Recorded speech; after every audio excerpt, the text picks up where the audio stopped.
Hi, I'm Shashank Bhargava, and you're listening to Three Things, the Indian Express news show.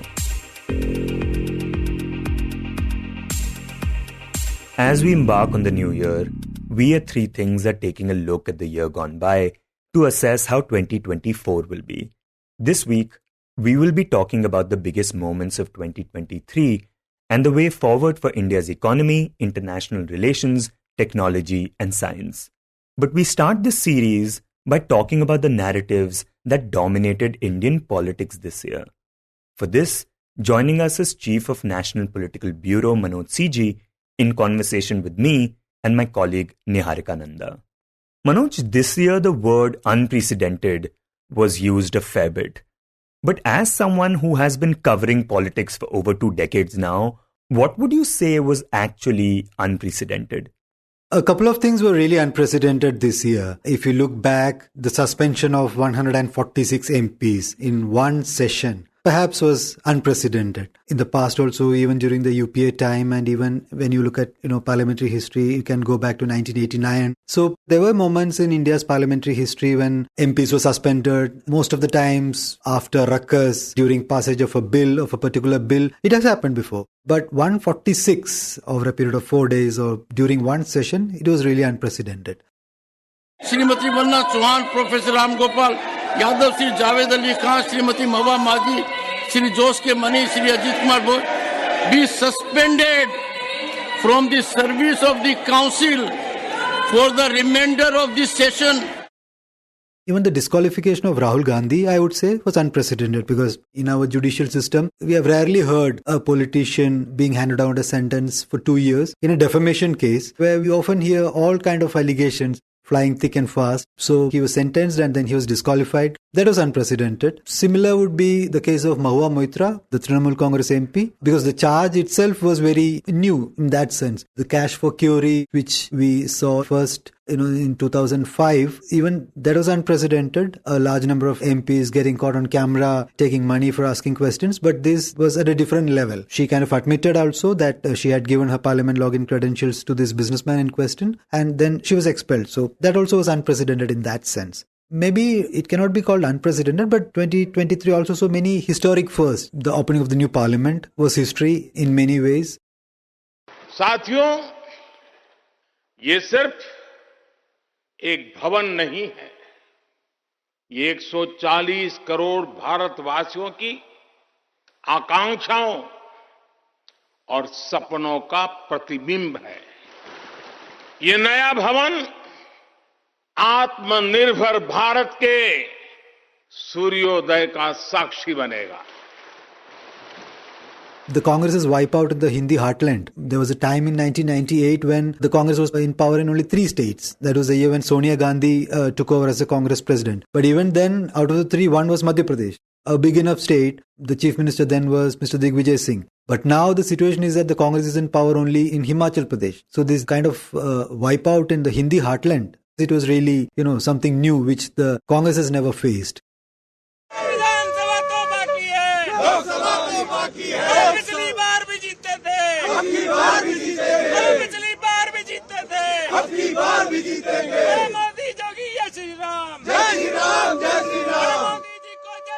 So 2023, we saw many unprecedented as well as, historic. Some of the events the parties would themselves call as historic. Even the Bharat Jodo Yatra, which started towards the end of 2022 but culminated in 2023. In the recent past, we haven't seen any party taking up such a mass contact program at such a large scale. So that was different. नफरत के बाजार में मोहब्बत की दुकान खोल रहा हूं। आपका बाजार नफरत का, मेरी दुकान मोहब्बत की। And Manoj, the other big political development we saw this year was all these opposition parties coming together and forming the India bloc. Could you put that into context? Have we seen something of this scale before? Not at this scale, certainly not at this scale. What has happened was that during the heydays of the Congress, maybe in 1977 after the emergency, most of the parties had come together, but the numbers were less then. There are so many regional parties now. Most of the states have dominant regional players. So the anti-Congressism then is now morphed into or changed into anti-BJPism now. So that is the only difference. So in 1977 and the 1970s and 80s are all about opposition joining hands to take on the Congress. The next 20 years saw this attempt to forge a third front. So in the 1990s and the early 2000s, the buzzword was third front. There need to be a group of parties to take on both the Congress and the BJP. So there were attempts by the left, by even Samajwadi Party and some of the other parties to forge a third front. Now we are in a situation where the Congress is very weak. Most of the regional parties understand that the third front idea, it won't get much traction unless it has the Congress in it. So reluctantly, they have agreed to, join hands with the Congress. The Congress also realizes that it cannot do much to take on the BJP without the help of many of the parties. They are very key players in, say, Uttar Pradesh or Punjab or Bengal or, Tamil Nadu. So that is why this whole idea of an anti-BJP bloc had come about. So it is unprecedented in terms of the number of parties. It's also because there are so many new parties now, which were all formed in the 90s. So in terms of numbers, yes, it's unprecedented. And the challenge would be to, keep this alliance intact when it comes to seat sharing, when it comes to a common agenda. It would be very difficult for them to come out with a common manifesto. What they prefer to say is a common agenda, a set of maybe 5 or 6 points, where there is agreement on which they can put forth a common agenda for the bloc, a program in that sense. Right. Manoj, the ideological project that BJP has been taking forward since the last couple of years, what were the key highlights of that in 2023? BJP from the start has had 3 major ideological projects. One, the Ram Mandir, the abrogation of Article 370 and the Uniform Civil Code. With the kind of mandate that they got in 2019, abrogation of Article 370, taking that parliament route, was much easier. And given the fact that the opposition too was splintered, if you remember, the Aam Aadmi Party had then supported scrapping of Article 370. The Congress was divided. Many of the regional parties were in favor. Ram Temple, of course, is through a court verdict. So it has come to fruition through a court verdict. Uniform Civil Code is difficult in that sense, and the sense that we are getting today as we, enter a new year is that it may be pushed through in states. A central legislation, it may take time. So in terms of ideological projects, in the next term, if the Modi government returns to power, Uniform Civil Code could be one. But, the BJP has added more elements to their model. One is this idea of one nation, one election. And just to remind our listeners, the idea behind one nation, one election is to have the Lok Sabha and the assembly polls at the same time. Yeah, synchronized elections where all the elections, at least half of the states, the idea is to have all the states, go to elections at the same time. So there's already a committee constituted by the government headed by former President Ramnath Kovind. So that could be one idea that, that could be really seriously considered if the BJP government returns to power. One nation one election ही आज की आवश्यकता है और ये इसलिए भी महत्वपूर्ण है क्योंकि मैं उत्तर प्रदेश जैसे राज्य की दृष्टि से भी देखता हूं बार बार इलेक्शन विकास के कार्यों में बाधा पैदा करती है क्योंकि इलेक्शन की एक Then a much contested idea of delimitation, because it was to happen after the census of 2026. The census ideally should have happened in 2021. It was delayed. Then we thought it was because of COVID. We still don't know why it was delayed. And this entire idea of redrawing constituents, could you talk about why this has been so contentious? As the population increases, it was a given that some of the constituencies would be redrawn to ensure that all the constituencies have a similar kind of a population. Now, contentious in terms of the north-south, the disparity in the population growth. So most of the South Indian states, especially Kerala, Tamil Nadu, they have more or less managed to control the population explosion of the population growth. So the idea of a delimitation now, maybe if it happens after the 2026 census, there could be some North Indian states could see an exponential growth in the number of Lok Sabha constituencies, given the huge population that they have. And the apprehension among the southern states is that their states either will, remain the same It's unlikely that the government would agree to, cut down the number of seats, but it would more or less remain the same. So in a situation where some of the North Indian states, doubling their number of seats, it alters the power equation in Lok Sabha. And the southern states feel that they would essentially be punished for their family planning initiatives. Yeah, they are being punished for the good work that they have done. So it's a tricky terrain, and I believe the Modi government, if it returns to power, and even now it realizes this. It realizes this, that this could be a contentious issue. So there are various formulations being discussed now, keeping the Rajya Sabha number the same and all that. So that not maybe next year, if the government is planning to carry out the census in 2025, the groundwork will have to begin next year. The first is a house listing, and that can happen next year. And in 25 or early 26, the census can happen. So the report, the census, the findings, the outcome comes out a couple of years later, because you need time to, do all that tabulation and all. So if the government, if it returns to power and if it is serious about delimitation, then everything has to happen in the first 2-3 years. And the first, setting in motion of the process could happen next year itself. Now, Manoj, since you had earlier mentioned the Bharat Jodo Yatra, even though they had started on a very high note back in 2023, the assembly elections turned out to be quite inconclusive for the Congress.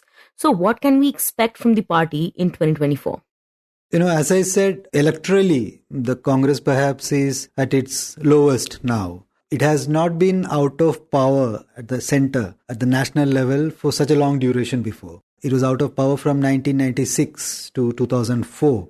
That was an 8-year stint in political wilderness. It is again out of power for now close to 10 years. So 2024 is a very key year for the Congress party. But the problem, the opposition, I would say opposition, not just the Congress, is that they're faced with multiple challenges. From a Congress point of view, one big challenge is a lack of a narrative or a fresh idea. Which is a very old problem for the party. Yeah. I mean, it has been there for some time now. In 2019, if you remember, the Congress had promised this Nyay Yojana, which was one of the, key promises in the elections. It did not work. Since then, the only two fresh ideas that I can think of is the pitch for caste census in terms of OBC representation and all, and the promise of guarantees, which the promise of various welfare soaps, which the Congress calls guarantees. And apart from the organizational step of this Yatra. So 2024 Yatra is only one aspect of it, but the challenges are many. So one, of course, is the lack of a credible narrative. Now, a large section of the Congress party believes that, positioning the party as a countervailing force against the BJP, against the Modi, without a credible plan, without a credible economic or social or a political narrative, it won't make much of an impact. So you cannot just get up every day and accuse the government of the day of not creating jobs or not, tackling the issue of price rise. On all those issues, you need to have a credible narrative, a counter narrative. So the simple question is, why would anyone vote for the Congress in 2024? So that is one of the biggest challenges. Then the issue of seat sharing. In the India bloc, there are some 28 parties. The larger idea was to ensure that there is one common opposition candidate in 400 to 450 Lok Sabha seats. With just 2-3 months left for elections, we haven't heard much on that front. So the whole of January and February they would be having discussions on finding an amicable seat sharing agreement. Of course, there will be ego tussles, there will be hard bargaining, but the challenge is to ensure that the whole seat sharing process is carried out, deftly and smoothly. Then the issue of a face. Now, the opposition bloc feels there is no need for a face. It could be counterproductive. But this question will keep on coming. Who is your face against Narendra Modi? And that right now essentially is Rahul Gandhi, who it seems the BJP likes having. That would be a bit uncharitable. But anyway, in the sense, the Congress would, of course, project Rahul Gandhi. That's why the Congress was surprised when Mamata Banerjee at the last India bloc meeting suggested that even Mallikarjun Kharge could be the PM candidate, because then a large section of the people felt it was aimed at the Gandhis. Was she expressing lack of confidence in Rahul that she is projecting another Congress leader as the PM face? खड़गे जी को नाम हमने किया है कि हर लोग पूछता है एक फेस तो चाहिए, तुम्हारा फेस कौन है? तो इसी के लिए हम प्रपोजल दिया था कि खड़गे जी को होना चाहिए. खड़गे जी अगर फेस होगा तो ठीक है, और हमारा कोई एतराज नहीं है, और हमको सपोर्ट दिया है Arvind Kejriwal ji. Then Nitish Kumar, the Bihar Chief Minister, is said to be not very happy that he has not been made convener of the bloc, not been named the PM candidate. So this question will keep returning to haunt the alliance in various ways. Although the larger understanding or the larger view is that a candidate can be thought of only after the elections when they have the numbers. And Manoj, when we talk about the political rhetorics, is there anything in particular that stood out for you this year? There are a couple of narratives, but what has trumped at the end of the year will be difficult to assess, because the caste census as one issue which had really caught the imagine of the opposition. Bihar, if you remember, they've done a caste census. They have already passed a bill, hiking the reservation for scheduled caste and tribes. So most of the heartland parties are keen on caste census. The Congress latched on to the idea.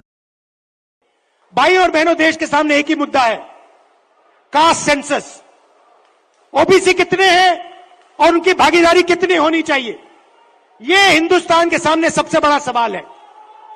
और Congress party की हिंदुस्तान में सरकार है, पहला काम ये हम करके दिखाएंगे। तो मैं ये कह रहा हूं। So that was one big idea, big headline point that the opposition wanted to create. At the end of the year, after the defeat in Madhya Pradesh, Rajasthan and Chhattisgarh, one can argue that it did not have much resonance on the ground. The Congress would argue that there is nothing wrong in the idea. Maybe the party did not have the wherewithal or the organizational ability to take it down to the last man on the street. This India bloc itself is a big narrative. The entire opposition on one side and taking on from what Mr. Modi said in Parliament, that Ek Modi Sab Par Bhari. So it's a counter narrative in that sense. And the guarantees, Congress started off with these guarantees in Himachal, Telangana, Karnataka and all these three heartland states. But by the end of the year, Mr. Modi has eclipsed with his version of Modi ki guarantee. So now it's a contested slogan. Whose guarantee worked? पहले term की शुरुआत में Bharat world economy में 10वें number पे था। दूसरे term में आज भारत दुनिया की 5वीं सबसे बड़ी इकोनॉमी है। ट्रैक रिकॉर्ड के आधार पर मैं कह रहा हूं, मैं देश को यह भी विश्वास दिलाऊंगा कि तीसरे टर्म में पहली 3 इकोनॉमीज में एक नाम भारत का होगा। तीसरे टर्म में पहली 3 इकोनॉमी में गर्व के साथ हिंदुस्तान खड़ा होगा दोस्तों, और ये मोदी की गारंटी है। So there were many narratives, there were a couple of narratives, and even the G20 and Mr. Modi's positioning of India as a global leader now, as a leader of the global south, that is also a powerful narrative which came out from the ruling side this year.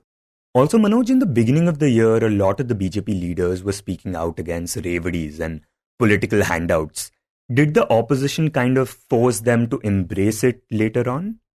I mean, one argument can be that, but most of the welfare schemes of the central government, be it the Ujjwala scheme or be it, the Kisan scheme or for the roadside vendors, or the housing program, most of those schemes were started much earlier. But the Prime Minister perhaps framed it as a revadi or as a freebie thing, perhaps realizing that the Congress is going to, push for more soaps in the sense, this free bus travel, this free electricity, this free water. So perhaps he wanted to argue that, see, the schemes of the BJP government are more empowering in nature. Those are just not free kind of a scheme. Subsidized gas cylinders or, housing schemes. These are more empowering kind of nature. Whereas the opposition is promising everything free.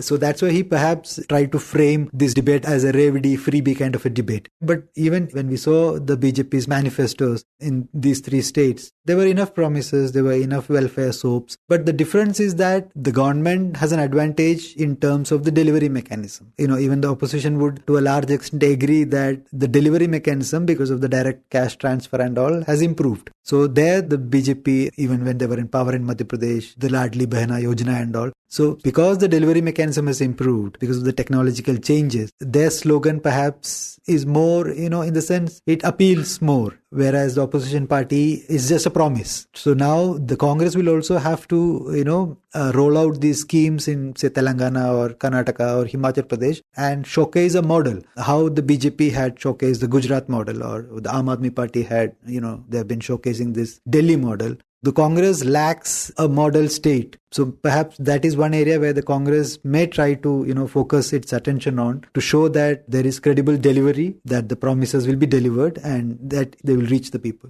Manoj, we spoke about the political narratives that dominated 2023. Now, based on that, what do you think 2024 will be like? As I said, competitive welfareism will be one as we head to a Lok Sabha election, and after that there will be key elections in Haryana, Maharashtra, Jharkhand. So competitive welfareism and promises, Revdi, Freebie, whatever you call it, guarantees, that will be there. It will be one of the clashing ideas between parties. The second I would believe would be Jammu and Kashmir, since the Supreme Court has said that, elections have to be held in the state by September end. Maybe we can look at possible simultaneous elections to Lok Sabha and the Jammu and Kashmir Assembly, or maybe a couple of months after that. But this whole debate would again turn to nationalism, Jammu and Kashmir Article 370, granting of statehood. So that could be one dominating feature next year. Census, as I said, again would come into play if the house listing actually starts. There will be a whole debate around that. The year starts with, the opening of the Ram Temple. So the ideological bouquet that the BJP offers, there are legal cases now regarding the Kashi Vishwanath temple complex, and there is the redevelopment of the Mathura temple. And then again, we hear that Uttarakhand government may actually, roll out UCC very soon. The BJP is in power in Uttarakhand. So the ideological project again will be back. There will be, various manifestations of it would be discussed threadbare. Modi ji ने अयोध्या में राम मंदिर का भूमि पूजन करने का काम किया और 22 जनवरी को राम मंदिर में अयोध्या में राम लल्ला विराजमान हो जाएंगे. And Manoj, considering its performance in the assembly elections, it doesn't seem very unlikely that the BJP might return to power. What do you think it would mean for the party and PM Modi if that does happen? If the BJP indeed returns to power, Mr. Modi would be equaling the record of Jawaharlal Nehru. For the 3 times after Nehru, no Prime Minister, has got a mandate for the 3rd time. So, of course, he would be creating history. The whole argument is whether it would be change with continuity or continuity with change. So, will there be changes, organizational changes, as we have seen in Madhya Pradesh, we have seen in Rajasthan, we have seen in Chhattisgarh, how a generation of leaders, they have had to make way for a new set of leaders. So, there would be a new leadership emerging in many states, in assembly-going states as well as, in Lok Sabha. BJP would prefer newer and newer faces to come forward. But in terms of continuity, I think if the Modi government returns to power with the same kind of mandate, it all depends on the mandate that the party gets. If there are lesser seats, then it would be completely different arithmetic and it would be a completely different scenario. If it's the same mandate or if it's a bigger mandate, it would be completely different. So it would be continuity with change, with organizational changes, with changes in governance. And as far as opposition is concerned, you said, given the defeat, given the mandate in Madhya Pradesh, Rajasthan and Chhattisgarh, you cannot, extrapolate a state election with a national election. The Congress can, still take heart from the fact that it got around 40% votes in all these 3 states. Even in defeat, the only difference was that they could not, get a top-up of 5 or 6% vote share to surpass the BJP. So the opposition, it would be really bleak if they are out of power for a 3rd consecutive term. That will be a real setback, especially for the Congress. They have done everything which they thought would work. The Gandhi family stepping down, anointing a non-Gandhi as the Congress president for the first time in, over 2 decades. Yatras, Rahul Gandhi stepping out, walking the streets. These are all possible ideas that they could have thought of, which they have done. So it would be a real setback for the opposition. It would be completely, disruption. That would be the least we can expect, which will happen in the Congress. You were listening to 3 Things by The Indian Express. Today's show was edited and mixed by Suresh Pawar and was produced by Niharika Nanda and me, Shashank Bhargava. If you liked the show, then do subscribe to us wherever you get your podcasts. You can also recommend the show to someone you think will like it, share it with a friend or someone in your family. It's the best way to get to know about us. You can also tweet us at Express Audio and write to us at podcast@indianexpress.com.